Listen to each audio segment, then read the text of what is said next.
연애 다 한 번씩들 해보셨죠? 제가 제 아내와 연애를 하는 동안에 저희는 사내 연애를 했습니다. 같은 교회에서 이제 전도사로 교사로 봉사하는 가운데 만남을 이제 비밀리에 시작을 했죠.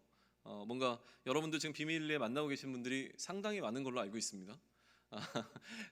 근데 이 비밀인 거를 감추려고 했는데 감추지 못하고 들켰던 적이 있었어요. 어떻게 들켰냐면 저와 제 아내를 모두 알고 있는 다른 선생님이 가깝게 지냈던 선생님이죠. 어느 날 갑자기 의심을 하기 시작했습니다. 들킬 것도 없었는데 뭘 가지고 의심을 하기 시작했냐면 저와 제 아내, 그때는 이제 결혼하기 전이니까 저와 제 여자친구의 말투가 비슷하다는 거예요. 뭔가 말하는 투가 닮아가는 것을 느끼면서 뭐지? 라는 생각을 하셨던 것 같습니다. 두 사람을 모두 알고 있는 그 분이 느꼈던 그 느낌이 사실은 틀린 것은 아니었죠. 생각지도 못했던 어떤 사람에게 그 사람이 아닌 다른 사람의 말투가 느껴지기 시작한다면 의심하셔야 됩니다.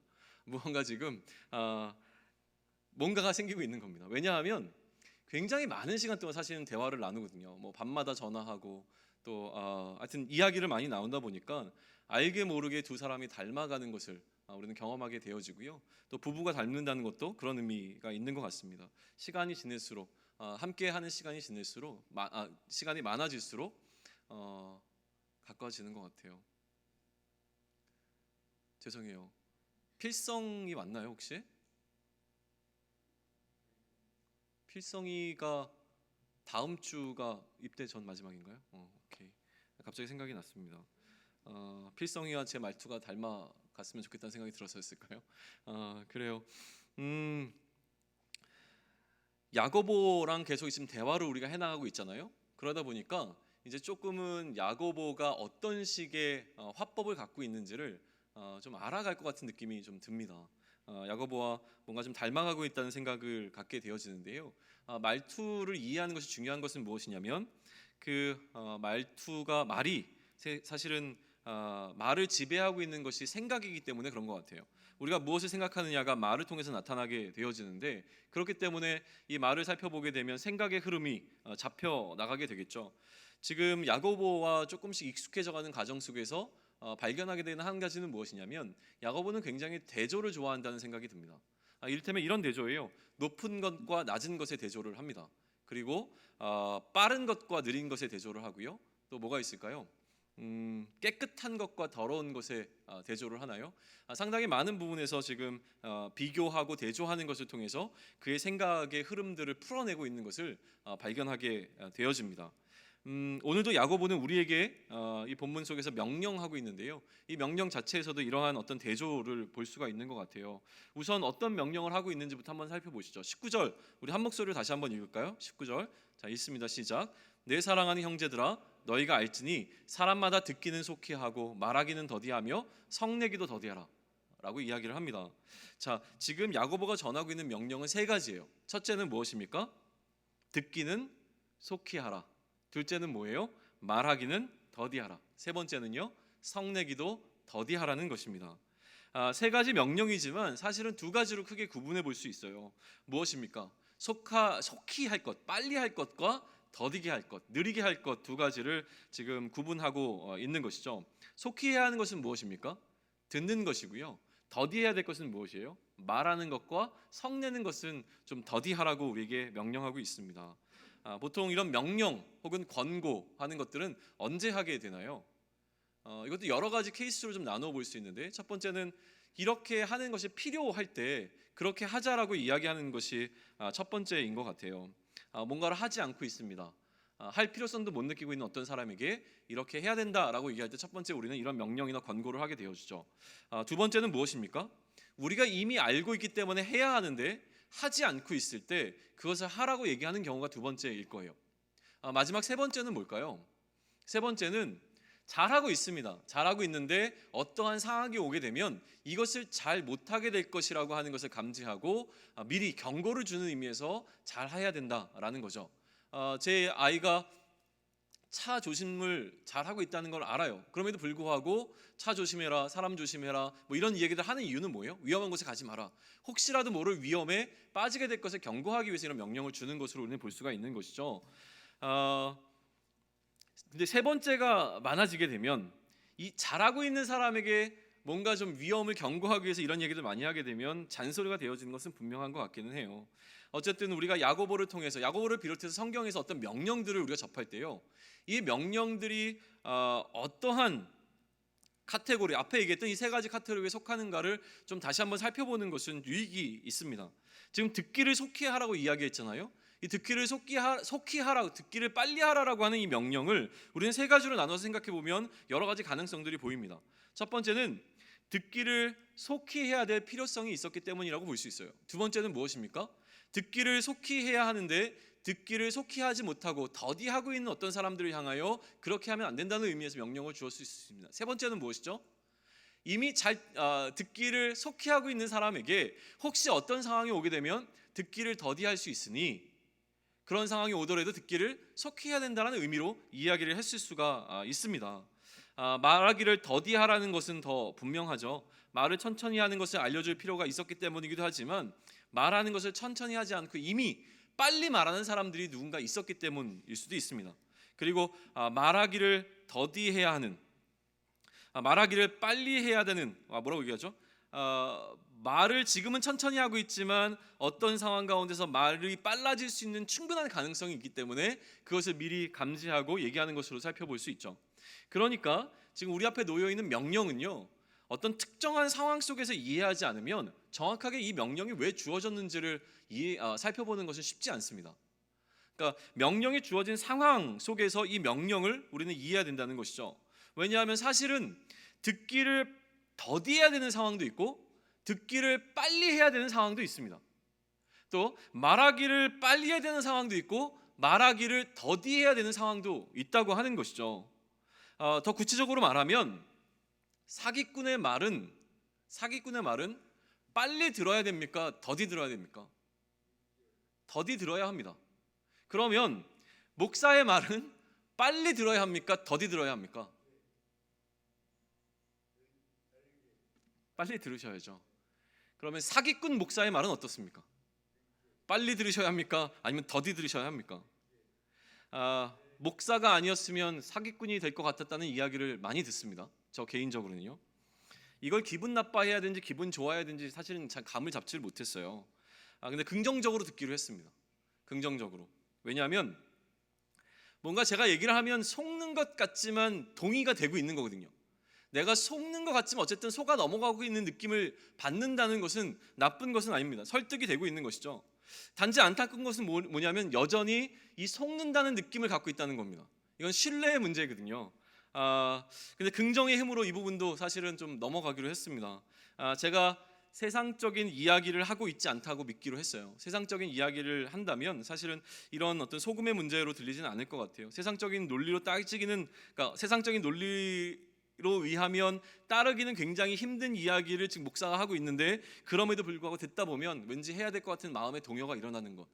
이것이 사실은 제가 해야 되는 역할이기 때문에 긍정적으로 보기로 하긴 했습니다.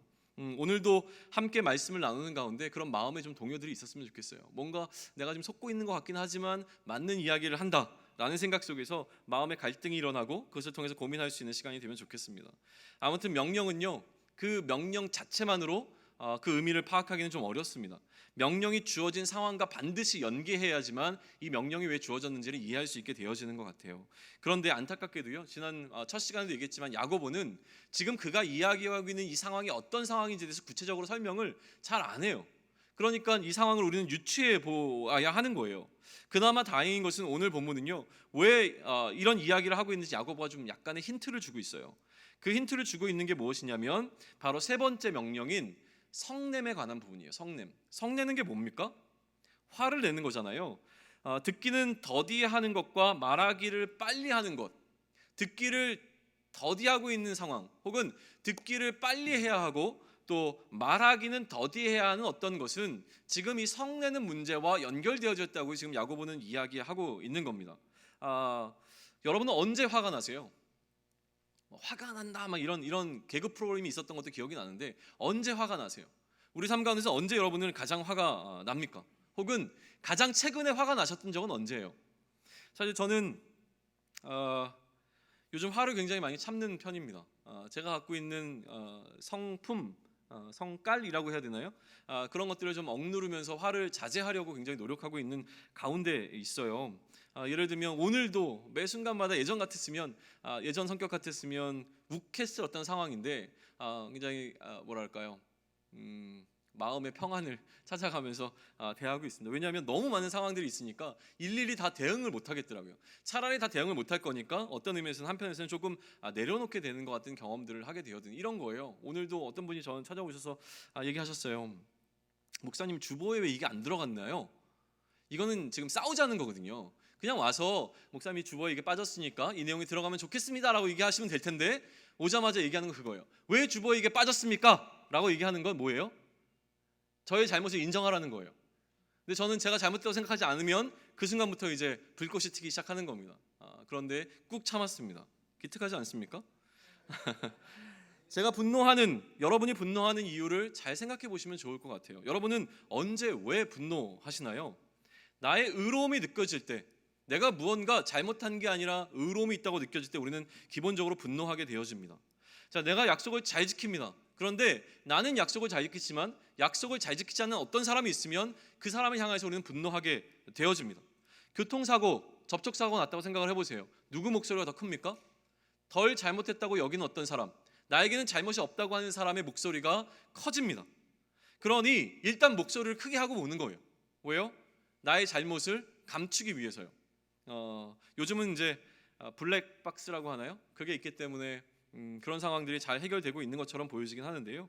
아무튼 덜 잘못했다고 하는 사람들의 목소리가 커지는 것이 세상적인 방법입니다.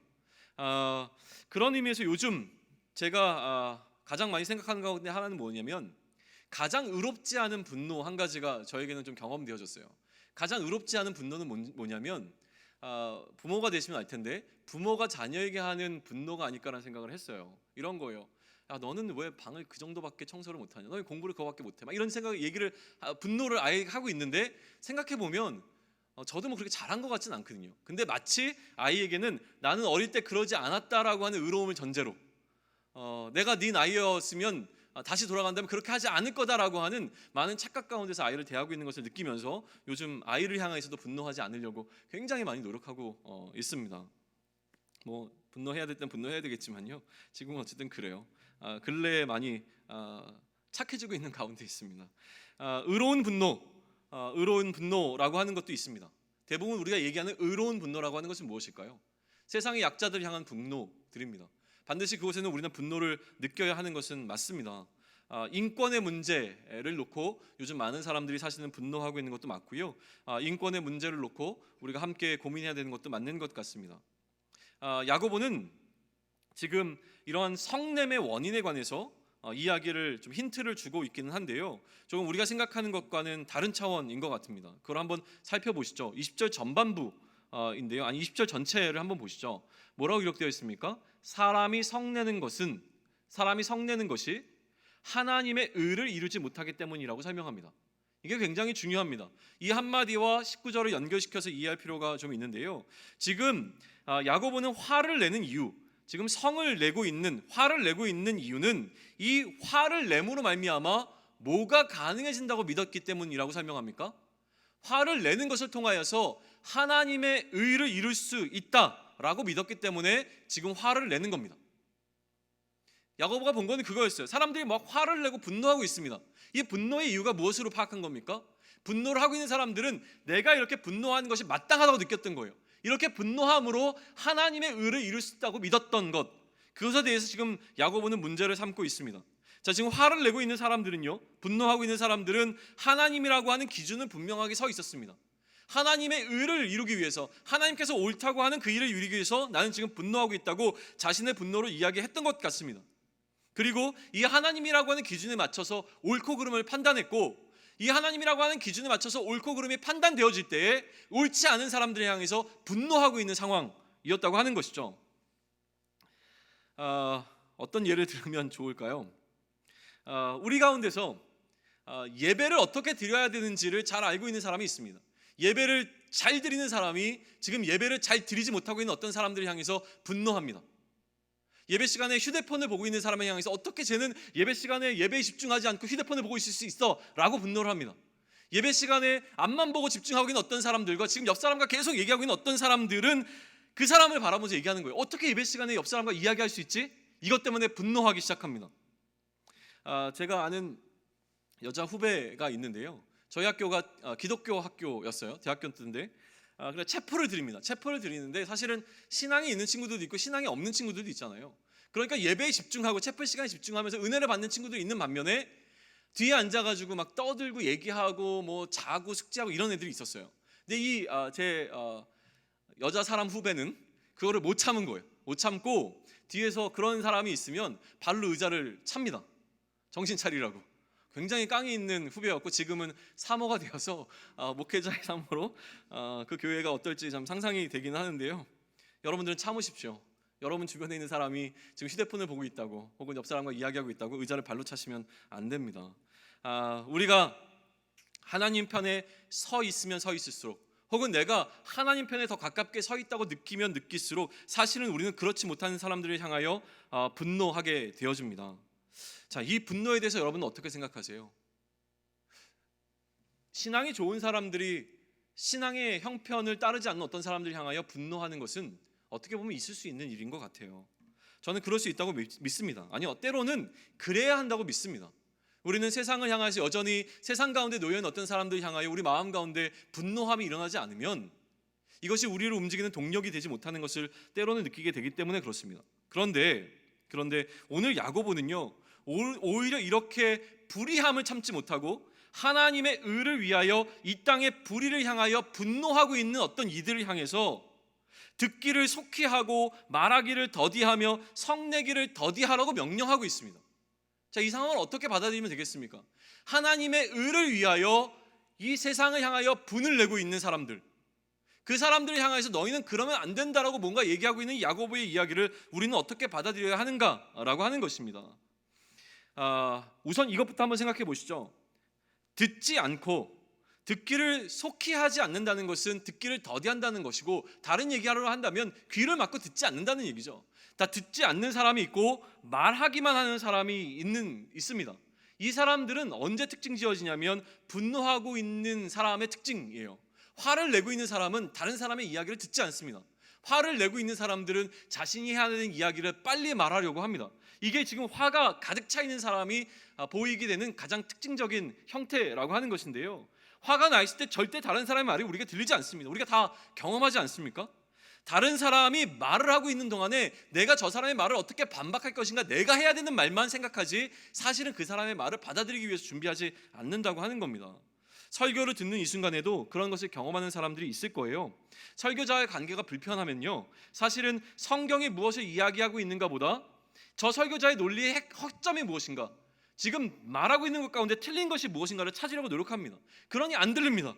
안 들리는 이유는 내 안에서 내가 너무나 시끄럽게 얘기하고 있기 때문에 다른 이야기가 들려올 어떤 여지가 없는 것이죠. 저도 그래요. 저도 제가 말씀을 전할 때, 말씀을 들을 때 태도가 굉장히 다른 것을 느낍니다. 말씀을 듣는 가운데 말씀이 들리지 않는 대부분의 경우는 내 안에서 그 말씀을 밀어내려고 하는 시끄러운 소리들이 있을 때에 말씀이 내 안에 들어오지 않는 것을 경험하게 되어집니다. 야고보는요, 분명하고 선명하게 오늘 우리에게 이야기합니다. 이런 것을 통해서는 하나님의 의를 이룰 수 없다라고 하는 겁니다. 우리가 분을 내는 것을 통해서는 하나님의 의를 이룰 수 없다고 얘기하는데 왜 이렇게 얘기하는지를 우리가 좀 살펴보면 좋겠습니다. 그러면 도대체 어떻게 하면 하나님의 의를 이룰 수 있을까요? 우리는 하나님의 의를 이루는 것을 불의함에 대해서 분노하는 것이라고 생각해 왔다고 한번 생각을 합시다. 그러면 이제 그것이 아니라고 얘기하는 야고보의 이야기에 귀를 기울여야 하는데요, 야고보는 두 가지를 조명이 분노하고 있습니다. 왜 갑자기 조명이 분노했을까요? 하나님의 의를 어떻게 네, 감사합니다. 좀 빨개지니까 분노한 것처럼 느껴지시나요? 저의 분노, 네, 죄송합니다. 빨리 넘어갈게요. 야고보는 두 가지를 대조시키고 있는데 21절 한번 보시죠. 21절에서 물을 마시고 분노를 식히고, 21절 우리 한 목소리 한번 읽어볼까요? 자, 시작. 그러므로 모든 더러운 것과 넘치는 악을 내버리고 너희 영혼을 능히 구원할 바 마음에 심어진 말씀을 온유함으로 받으라. 자, 대조에 대해서 야고보가 잘 쓴다고 했는데 지금 21절에서 대조되고 있는 것은 무엇입니까? 내버리는 것과 받는 것이에요. 두 가지를 대조하고 있어요. 모든 더러운 것과 넘치는 악은 내버려야 합니다. 받아야 될 것은 무엇입니까? 마음에 심어진 말씀을 온유함으로 받아야 된다고 이야기해요. 자, 악을 버리고 말씀을 받아야 한다라고 지금 야고보는 얘기하고 있는 겁니다. 이 두 가지를 한번 생각해 보시죠. 내버림을 먼저 생각해 보십시오. 무엇을 내버리면 됩니까? 악을 행하던 것들을 그만두는 것이 악을 내버리는 겁니다. 혹은 악을 행하던 것들을 그만두는 것, 또 이미 행하지 않은 악이지만 결코 그 악을 행하지 않는 것들, 이런 것들이 어떻게 보면 악을 내버리는 행위일 거예요. 그런데 오늘 제가 조금 더 주목해보고 싶은 것은 무엇이냐면 받으라는 거예요. 받으라는 거. 뭘 받으라고 얘기합니까? 만약에 대조의 형태라면 이 대조가 균형 있게 대조가 돼야 되잖아요. 자, 내버리는 것은 악을 내버리는 겁니다. 그러면 받아들이는 것은 뭘 받아들이면 되겠어요? 선을 받아들이면 돼요. 그렇죠? 그러면 악을 행하는 것이 악을 행했던 것을 내버리는 것이라면 받아들이는 것은 선을 행하는 것으로 대조를 시키면 되는데, 이거를 몰랐을 야고보가 아니에요. 그러나 선을 행하는 것, 선을 받아들이는 것에 있어서 야고보는 선이라고 하는 용어를 사용하지 않고 무엇이라고 얘기합니까? 다시 한번 보십시오. 뭐라고 얘기합니까? 말씀을 언급하고 있는 거예요. 선이 들어가야 할 자리에 지금 말씀을 놓고 있습니다. 그러니 이제는 우리가 말씀을 받아야 하는 것으로 좀 생각해 봐야 하는데요. 말씀을 받을 때 우리는 어떤 말씀을 받아야 하는가에 좀 집중해 보면 좋겠습니다. 지금 어떤 말씀이라고 야고보는 설명합니까? 심어진 말씀이라고 얘기해요. 본문 다시 한번 보세요. 어떤 말씀이라고요? 마음에 심어진 말씀이라고 합니다. 무슨 의미일까요? 말씀이 우리 안에 없는 것이 아닙니다. 이미 말씀은 우리 마음 가운데 심어져 있습니다. 그런데 이렇게 마음에 심어져 있는 말씀을 받으래요. 마음에 말씀이 없을 때에 이 말씀을 나의 마음 가운데로 받아들여라 라고 하면 이해가 될 것 같아요. 말씀이 이미 우리 마음 가운데 있습니다. 없는 게 아닌데 지금 야고보는 뭐라고 얘기합니까? 받아들이라고 합니다. 그러면 받아들이는데 어떻게 받아들이라고 얘기해요? 21절 보세요. 어떻게 받아들이래요? 온유함으로 받아들이라고 얘기합니다. 자, 온유하다라고 하는 것은 무엇과 대조되는 말이겠습니까? 성내는 것과 대조되는 말입니다. 그러니 말씀이 우리 마음 가운데 있는데, 이 말씀이 우리 마음 가운데 있음에도 불구하고 우리가 이 말씀을 받아 안을 수 없는 이유는 무엇이냐면 우리 가운데 분노함이 있기 때문이라고 얘기하는 겁니다. 그러니 온유함으로 이 말씀을 받아 안을 수 있는 어떤 것에 대해서 지금 야고보는 얘기하고 싶은 거예요. 말씀을 받는다는 것을 우리는 다르게 해석할 수 있습니다. 말씀을 받는다는 것은 말씀을 깨닫는 것이고요. 말씀을 깨달았다는 것은 그 말씀이 진리라는 것은, 그 말씀이 참이라는 것을 인정하는 것입니다. 그 말씀이 진짜라는 것을 인정하는 것이죠. 그리고 그 말씀이 진짜이니 이 말씀을 내가 따르겠다는 것을 포함하고 있습니다. 그러니까 야고보에게 있어서 말씀을 받는다는 것은요, 굉장히 중요합니다. 야고보에게서 말씀을 받는다는 것은 말씀이 우리 가운데 있는 것을 의미하는 것이 아니라 이 말씀이 나에게서 실제가 되어지는 것을, 다시 얘기해서 이 말씀을 행하는 것을 말씀을 받았다라고 정의 내리는 겁니다. 그런 의미에서 22절을 한번 보세요. 22절 제가 대신 읽겠습니다. 너희는 말씀을 행하는 자가 되고 듣기만 하여 자신을 속이는 자가 되지 말라라고 설명합니다. 자, 야고보에게 말씀을 따르는데 행함이 없는 것은 듣기만 한 것입니다. 야고보에게 말씀을 받았다는 것은 말씀을 행하는 것이고요. 말씀을 행함이 없는 것은 말씀을 듣기만 한 것이고 말씀을 받지 않은 것이라고 하는 논리가 형성이 되어집니다. 말씀은 듣고 알아서 옳고 그름에 관하여 분을 발하게 되는데요. 말씀을 알았으니, 죄송합니다. 다시 정리하면서 설명할게요. 말씀을 알면 무엇이 옳고 그른지에 대한 판단이 세워집니다. 그러니 옳지 않은 것을 행하는 사람들을 향하여 분을 발할 수 있습니다. 그것은 틀린 것이야 라고 화를 낼 수 있어요. 그러나 여기서 멈추는 것이 아니라 실제로 야고보가 한 단계 더 나아가는 것은 무엇이냐면 그 말씀을 행하는 것, 행동으로 이어지는 것까지 이야기하고 있는 것이에요. 그 이야기를 지금 우리는 살펴보려고 하는데요. 행동하지 않으면서 말씀을 받았다고 하는 것은 가짜라고 지금 이야기를 하는 겁니다. 우리가 분노할 수 있는 것은 내가 다를 때에 가능한 일입니다. 내가 동일한 상황 가운데서 분노할 수 있는 것은 아니죠. 같다고 믿는 오류에 우리는 좀 빠져 있는 것. 다시 얘기하면 말씀을 들어서 알고 있는데 이 말씀을 들어서 알고 있는 것이 실제로 내가 행동까지 했다라고 하는 착각 가운데 빠져 있는 것이 우리가 처한 오류라고 하는 것을 야고보는 지금 지적해내고 있는 거예요. 조금 더 쉽게 한번 얘기를 해보시죠. 아는 것과 행하는 것은요 완전히 별개로 분리돼서 이해될 필요성도 있습니다. 그렇게 한번 해보시죠. 몸에 좋지 않은 것은 알지만 그럼에도 불구하고 먹게 되는 경우들이 있지 않습니까? 이런 거예요. 어떻게 하면 학점을 잘 받을 수 있을지 알지만 그럼에도 불구하고 그렇게 하지 않을 때가 있습니다. 지금 알고 있는 것을 그때도 알았으면 어땠을까라는 생각을 가끔 하게 되어지는데요. 이것은 어떻게 보면 착각이에요. 우리는 몰라서 못한 것보다 알지만 행하지 않은 것들이 훨씬 더 많다는 것을 인정해야 합니다. 이러한 것을 야고보는요 독특하게 어떻게 표현하냐면 마치 우리가 거울을 보고 있는 것과 같다라는 설명으로 이어갑니다. 23절과 24절이에요. 제가 대신 읽습니다. 누구든지 말씀을 듣고 행하지 아니하면 그는 거울로 자기의 생긴 얼굴을 보는 사람과 같아서 제 자신을 보고 가서 그 모습이 어떠했는지를 곧 잊어버리거니와. 자, 지금 나의 모습을 기억하지 못하고 있는 것이 말씀을 듣고 행하지 않는 것이다라는 이 비유를 하고 있는데 이게 굉장히 좀 이해하기가 쉬우면서도 어렵습니다. 여기서 핵심은 무엇이냐면 순식간에 잊어버린다라고는 잊어버림에 있어요. 우리가 거울을 보고 난 다음에 거울을 보는 동안에는 내 모습이 어땠는지를 알아요.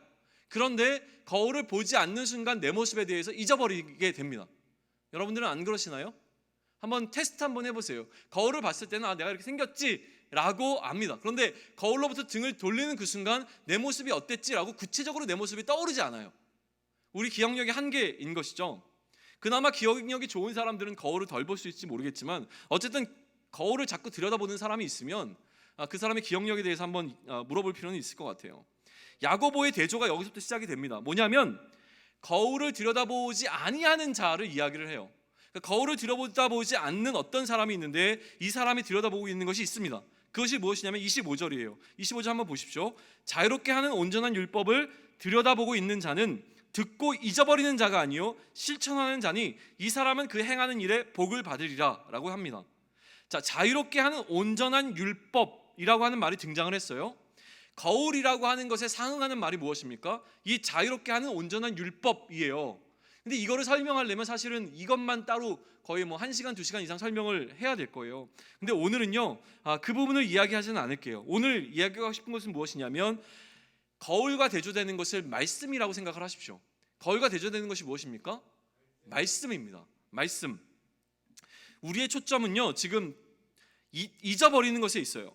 듣고 잊어버리는 것과 듣고 잊어버리지 않음을 대조시키고 있는데 거울을 보는 자는 마치 말씀을 듣고 잊어버리는 것이지만 지금 이 두 번째 나온 사람은 무엇이냐면 듣고 잊어버리지 않는 어떤 사람이라고 설명을 하고 있는 거예요. 야고보는 듣고 잊어버리지 않았다는 것과 이 말씀을 행했다는 것, 실천했다는 것을 같은 의미로 설명을 해냅니다. 그래서 야고보의 논리는 무엇이냐면 잊었기 때문에 행하지 못했다는 거예요. 잊지 않았다면, 만약에 우리가 잊지 않았다면 반드시 행해야 된다라는 이야기를 하고 있는 것이죠. 말씀이 마음에 심겨지지 않았기 때문이 아니라 말씀은 우리 마음에 심겨져 있는데 무엇이 문제입니까? 이 말씀을 잊었기 때문이라고 설명을 하고 있습니다. 자, 여러 가지 이야기했기 때문에 여러분들이 약간 지금쯤 오면 지금 뭔 얘기를 하고 있지 이런 생각이 들 타이밍이 됐어요. 그래서 정리하고 넘어갑니다. 자, 듣기만 하는 것과 듣고 행하는 것에 대한 선명한 대조를 지금 야고보는 하고 있어요. 듣고 행하지 않는 이유가 무엇이라고 설명합니까? 잊었기 때문이라고 설명을 하는 겁니다. 모르기 때문이 아니라 잊었기 때문이라고 설명을 해요. 그런데 또 한 가지 문제점, 이제 우리가 앞으로 나눠야 되는 이 문제점이 있는데 이게 굉장히 중요합니다. 이제부터 좀 더 집중하시면 좋겠어요. 자, 첫 번째 문제는 우리가 듣고 행하지 않는 문제가 무엇 때문이라고요? 말씀이 우리 마음 가운데 있지만 잊었기 때문이라고 설명을 했습니다. 두 번째 문제가 더 큰데 이것은 무엇이냐면 이 말씀을 들음으로 말미암아 말씀을 들은 것 자체가 나를 변화시켰다고 생각하는 착각입니다. 말씀을 들어서 내가 뭔가를 깨달아 알게 되었습니다. 깨달아 아니 이제 나는 변화되었다고 믿는 착각에 관해서 야고보는 그 경고를 하려고 할 겁니다. 듣고 알게 되었기 때문에 이제 그 아는 것이 나를 이미 변화시켰다고 생각하게 한다는 거예요. 이것을 야고보는 자신을 속이는 일이라고 굉장히 분명하게 강조합니다. 그리고 이렇게 자신을 속이는 생각을 스스로 경건하다 생각하는 것이라고 표현을 해요. 이거 놓치시면 안 됩니다. 26절을 한번 보시죠. 우리 26절 한 목소리로 같이 한번 읽을까요? 자, 시작. 누구든지 스스로 경건하다 생각하며 자기 혀를 재갈 물리지 아니하고 자기 마음을 속이면 이 사람의 경건은 헛것이라 라고 되어 있습니다.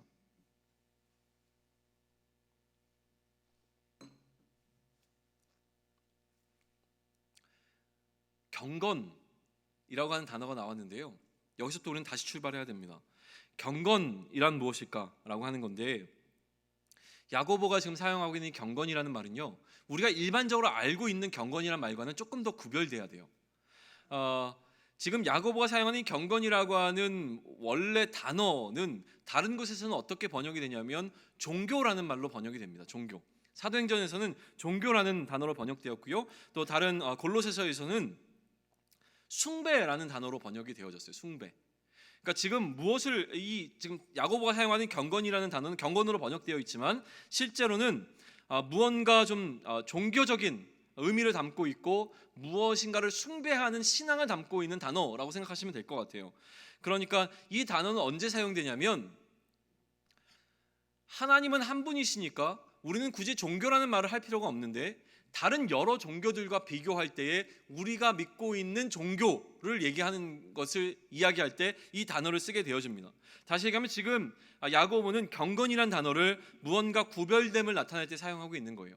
여기까지는 되셨죠? 지금 야고보가 사용하는 경건이라고 하는 것은 다른 어떤 것과 구별됨을 이야기하는 어떤 단어로 보셔야 됩니다. 26절에 이렇게 되어 있죠. 누구든지 스스로 경건하다 생각하는데 이 사람의 경건은 헛것입니다 라는 설명을 했어요.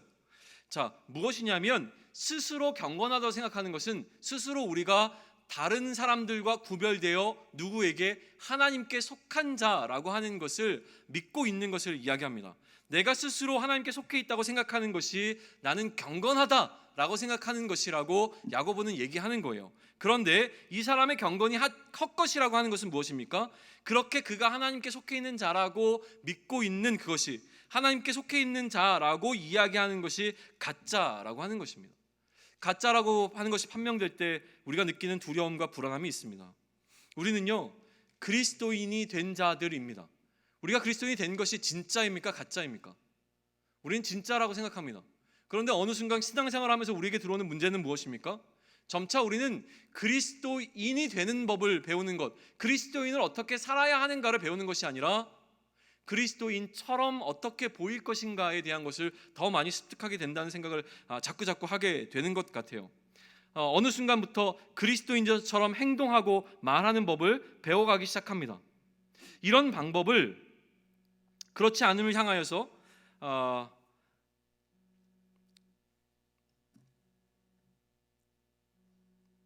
죄송합니다.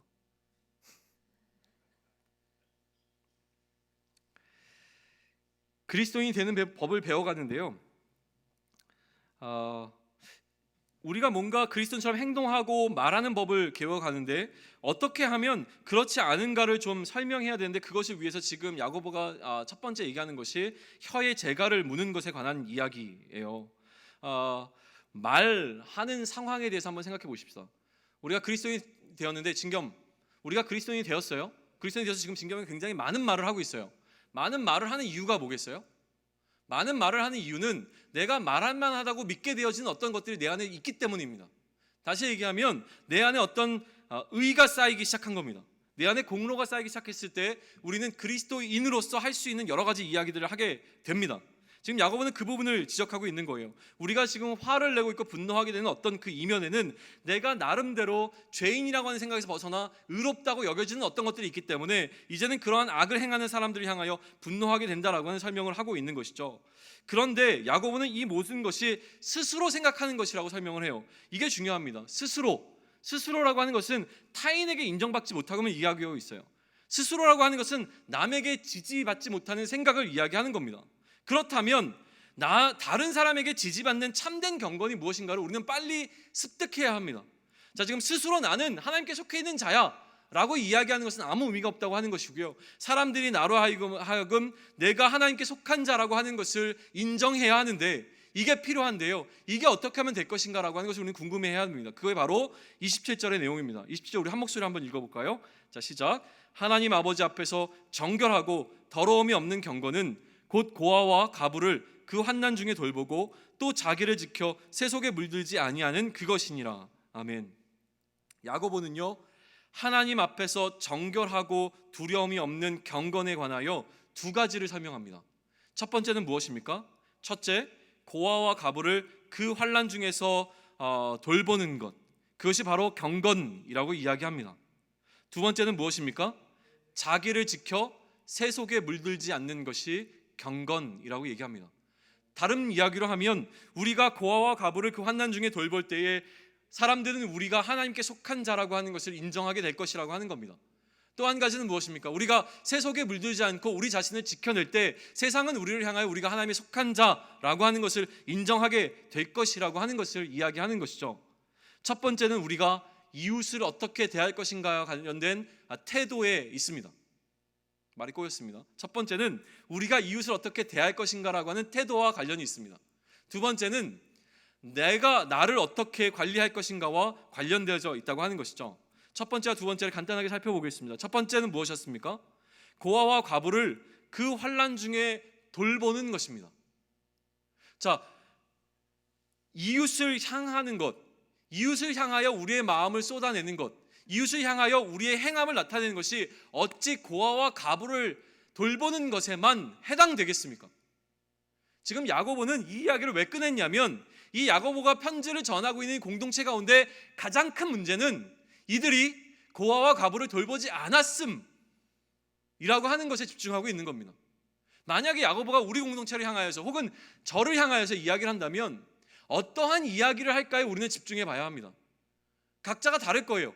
우리 공동체가 지금 하나님 앞에서 하나님께 속한 공동체로서 가장 못하고 있는 것이 무엇이겠습니까? 그것이 만약에 고아와 과부를 돌보지 않고 있는 것이라면 야고보는 우리를 향하여서도 동일하게 얘기를 할 겁니다. 그런데 만약 우리가 다른 어떤 것을 못하고 있다면 그것이 우리에게는 문제가 될 거예요. 무슨 이야기를 하는 겁니까? 우리가 하나님께 속한 자인지 아닌지를 선명하게 나타내는 어떤 지표가 있을 거라고 하는 거예요. 그래서 저 개인적으로는 많이 생각을 해보았습니다. 과연 무엇일까라는 생각을 되게 많이 했던 것 같아요. 내가 진짜인가 가짜인가?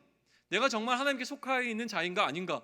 혹은 내가 하나님께로부터 부름을 받아 사역하고 있는 사역자인가 아닌가라고 하는 것을 돌아보는 시간을 좀 개인적으로 가졌습니다. 말씀을 준비하면서 요즘 야고보는 저 개인적으로 굉장히 저에게도 도전이 많이 되는 성경인 것은 분명한 것 같아요. 참 좋은 시간을 보내고 있는 중인데요. 여러분도 그랬으면 좋겠습니다. 많이 고민을 하면서 이런 생각을 하게 됐던 것 같아요. 나의 가장 큰 문제는 무엇일까? 야고보가 나를 바라보면서 너의 가장 큰 문제는 이것이다 라고 얘기한다면 무엇일까를 생각을 해봤는데요. 요 근래 들어서 저의 마음을 가장 불편하게 하는 무엇이냐면 우는 자들과 함께 울지 못하는 거였어요. 근데 너무 거창하게 생각했던 것 같아요. 우는 자들과 함께 울지 못했던 것, 어느 순간부터 그래 왔거든요. 한 2년 전부터 제가 그렇게 하지 못하는 사역자라고 하는 것이 저를 굉장히 많이 힘들게 해왔습니다. 그런데 이것은 물론 계기가 있었어요. 세월호 문제 때문에 그랬는데요.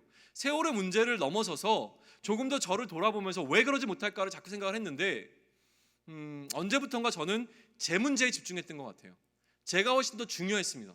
저보다 다른 사람이 아니라 다른 사람을 위한 사역자로 세워졌음에도 불구하고 저는 제 자신이 너무나 중요하기 시작한 타이밍이 왔습니다. 그때부터는 다른 사람을 돌아보지 못했던 것 같아요. 다른 사람의 필요와 다른 사람의 아픔이 내가 안고 있는 문제와 내가 안고 있는 어려움보다 더 크게 느껴지지 않았기 때문에 내 문제가 더 우선이 되었습니다. 좀 솔직하게 고백을 하자면 이런 거예요. 이전에 청년 사역을 했던 것과 지금 제가 청년 사역을 하고 있는 모습이 판이하게 다릅니다. 왜 이렇게 다르지라고 하는 것이 저를 힘들게 했고 이것에 대한 고민들을 하는 그 씨름의 시간이 이번 한 주간이었는데요. 여기 와서 청년 사역을 다시 시작하면서 그 시작했던 타이밍에 저에게 뭐가 있었냐면 저는 청년 사역만 담당하고 있는 게 아니라 장년 사역도 담당하고 있었고 장년 사역을 담당하고 있는 것이 제가 청년 사역을 이 정도만 해도 된다라고 하는 거에 대한 어떤 보호막이 되었던 것 같아요. 지금도 마찬가지예요. 행정일을 담당하고 있기 때문에 어느 정도 내가 청년들한테 할 수 있는 시간과 어떤 내가 할 수 있는 역량은 이 정도라고 하는 어떤 울타리가 지어져 있었는데, 생각해 보니 이전에는 이런 울타리가 없었습니다. 누구든지 필요하다고 하면 언제든지 만날 준비가 되어 있었고 얼마든지 시간을 낸 준비가 되어 있었습니다. 그런데 저뿐만이 아니라 제 아내도, 저희 가족들도 그럴 만한 준비가 참 많이 안 돼 있는 것을 자꾸 느껴요. 왜 이런 느낌이 들까라고 생각했더니 제가 더 중요합니다. 제가 만약에 그렇게 해서 다른 일을 못하게 돼서 다른 일을 못할 것 때문에 만약에 문제가 되어지면은요, 그것 때문에 욕먹는 제 자신이 너무나 싫었던 것 같아요. 욕먹기 싫었던 게 핵심인 것 같아요. 욕먹기 싫었던 것, 다른 사람에게 인정받기 싫었던 것, 이런 것들이 저를 지배했던 것 같고, 그래서 굉장히 저를 위축하게 만들었다는 생각이 참 많이 들었어요. 그래서 저는 다른 것들은 잘 모르겠는데요, 이 말씀을 보면서 야고보가 나에게 이 이야기를 전한다면 나의 행함 없음에 대해서 이 부분을 이야기할 것 같다고 생각이 들었습니다. 왜 고통당하고 있고 아파하는 자가 누구인지를 알면서 그에게 가지 않고 있는 저의 모습을 질책했을 것 같아요. 누가 힘들어하고 있는지 아는데 힘들어하는 사람들을 애써 외면하고 잘 해결될 거라고 하는 그 생각만 갖고 움직이지 않는 저의 모습을 보면서 안타까워했을 것 같다는 생각이 듭니다. 마찬가지입니다. 우리 공동체는 어떻겠습니까? 우리 공동체가 이만큼 청년들이 모여 있습니다. 그러면 우리는 많은 것들을 알고 있습니다. 그리스도인이 어떻게 해야 되는지도 알고 있고, 청년이 어떻게 해야 되는지도 알고 있고, 청년 공동체가 어떻게 해야 되는지도 알고 있습니다. 오늘 아침에 저의 마음을 불편했던 것 가운데 한 가지는 무엇이냐면, 사실은 며칠 전부터인데 오늘 아침에 연민 형제랑도 얘기를 했어요. 우리 한마음 한마음 운동인가요? 한마음 정식 명칭도 이 마음이 없으니까 정식 명칭도 안 들어오나 봐요. 되게 사실은 서운함이 막 들어왔거든요. 저에게는 청년 공동체에 대한 배려가 없다는 생각이 약간 들었기 때문에 어떻게 하면 좋지? 이 생각이 굉장히 많이 들어왔던 것 같아요. 사실은 우리는 다 알아요. 우리가 어떻게 이 교회에서 청년이라고 하는 우리들이 어떻게 이 전체 교회를 섬기면 교회가 훨씬 더 아름다워지고 교회가 행복해지고 교회가 훨씬 더 생명력 있고 활동력 있게 되어지는지 여기서 우리 모르는 사람이 누가 있겠습니까? 우리는 다 알아요. 그런데 하지 않음이 우리에게 있습니다. 이게 문제라고 하는 것이죠. 아마도 야고보가 우리를 바라보게 되어지면 이 청년의 때라고 하는 정말 귀한 시기를 보내면서, 정말 아름다운 시기를 보내면서, 또 그리스도인으로 우리가 선택받아 모여있는 우리들이 움직이지 않고 이렇게 놓여있는 모습을 보면서 무언가 얘기를 했을 거라고 하는 것은 너무나 선명한 것 같습니다. 오늘 초원 모임을 하면서 이런 이야기를 좀 나누면 좋을 것 같아요. 야고보가 나에게 이야기를 한다면, 지금 야고보가 속해 있는 공동체에게는 고아와 가부를 그 환난 중에 돌보라고 얘기하지만, 우리 공동체에게는, 나에게는 무엇을 얘기할까를 돌아보면 좋겠습니다. 나에게는 어떠한 행함이 있었는가라고 하는 것을 좀 함께 나눌 수 있으면 좋을 것 같아요. 두 번째 이야기는 무엇이냐면, 자기를 지켜 세속에 물들지 아니하게 하라고 이야기합니다. 우리는 세속이라고 표현하는데 세상과 닮아가면 안 되는 것이죠. 이 이야기는요, 사실은 야고보서를 시작하면서 이 시리즈가 계속 되어가면서 매 시간마다 나왔던 이야기인 것 같아요. 야고보의 핵심은 거기에 있습니다. 대조를 하고 있는 그 핵심은 하나님의 것과 사람의 것을 대조시키고요, 하나님의 사람과 또 세상에 속한 사람을 대조시킵니다. 하나님의 입장에서 선한 것과 하나님 보시기에 악한 것을 대조해 나가고 있다는 생각이 듭니다. 하나님의 질서와 세상의 질서를 대조시키고 있는 것이 야고보가 하고 있는 핵심입니다. 만약에 우리가 하나님께 속한 것이 분명하다면 세상을 따르면 안 된다라고 이야기하고 있는 것이 야고보가 이야기하는 핵심인 것이죠. 우리는 어떻게 하면 좋겠습니까? 결단할 수 있으면 좋을 것 같아요. 세상과 우리가 어떻게 다룰 수 있겠습니까? 우리가 믿는 것을 행해야 합니다. 우리가 믿는 것을 행함으로 보여야 합니다. 우리가 아는 것을 행해야 됩니다. 아는 것이 실제가 되게 만들어야 되는 것이죠. 들은 것을 행해야 됩니다. 행함을 통해서 우리가 다르다라고 하는 것을 반드시 나타내야 됩니다. 우리는 많이 들었습니다. 이미 들은 것이 우리의 마음 가운데 심겨져 있습니다. 들음을 넘어서 이제는 움직임이 필요합니다. 그렇구나 라고 하는 이해를 넘어서서 그렇기 때문에 행해야 합니다. 오늘 이 시간 우리는 성찬식을 거행하려고 합니다. 성찬이라고 하는 것은요, 주의 죽으심과 부활하심을 기념하는 일입니다. 우리는 주의 죽으심과 부활하심을 기념하는 이 일을 통해서 예수 그리스도의 모범을 좀 생각해 낼 수 있으면 좋겠습니다. 예수님께서는 말이 아닌 행동을 통하여 그가 어떻게 우리를 사랑하신지를 나타내 주셨다고 하는 것입니다. 그러니 예수님께서 이미 따라 주셨고 우리와 함께 하여 주셨기 때문에 그래서 우리도 예수님의 그 길을 따라갈 수 있는 것이라고 믿습니다. 여러분 안에는 어떤 것이 있습니까? 정말 우리가 모르기 때문에, 우리 마음 가운데 말씀이 없기 때문에 우리는 지금 이 자리에 놓여 있는 것이겠습니까? 우리가 알고 있는 것들 가운데서 우리 스스로를 속이지 않았으면 좋겠습니다. 누구든지 경건하다 생각하며 자기 혀를 재가 물르지 아니하고 자기 마음을 속이면 이 사람은 경건이 헛된 것이라.